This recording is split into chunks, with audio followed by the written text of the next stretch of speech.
sentiment d'infériorité est lié à ce que les autres pensent de toi.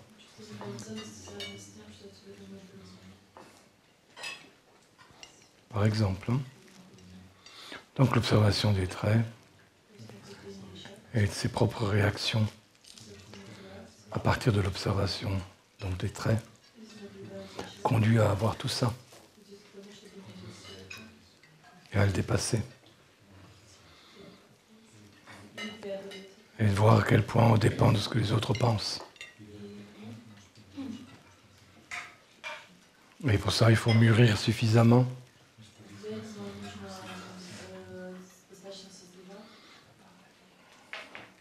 pour prendre quelques décisions dans sa vie,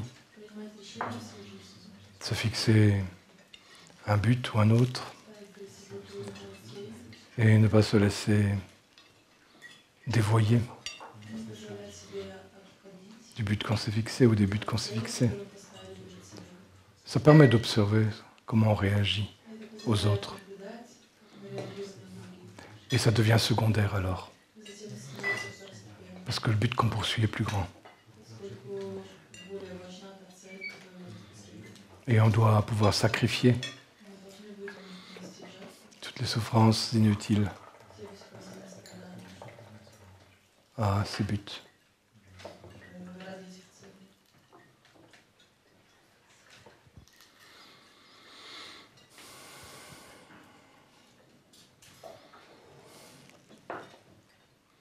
Toutes les formes de vanité, d'orgueil blessé, sont aussi liées à ça, à ce que les autres pensent. C'est pour ça qu'on peut devenir quelqu'un de réellement humble, de ce point de vue-là. Et ce que les autres pensent n'a plus aucun effet sur soi. Mais pour ça, il faut avoir pris quelques décisions. Ses buts, une attitude droite, un comportement noble, alors tout le reste devient secondaire. Surtout lorsqu'on sait que tu ne peux pas agir dans la tête des autres.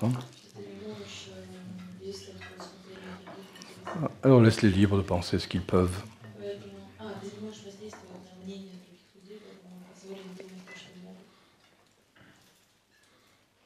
Les uns pensent juste, et la majorité des gens pensent à partir de leur mauvaise éducation,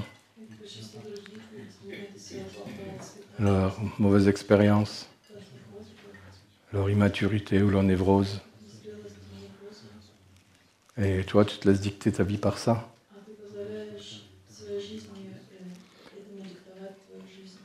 Tu te laisses dicter ta vie par ce que veulent les autres.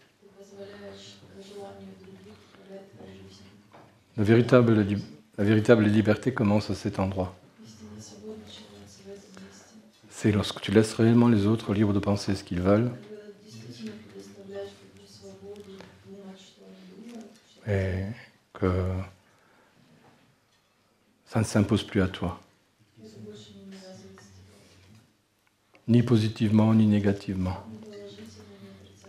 Parce que tu leur accordes la liberté qui devient la tienne.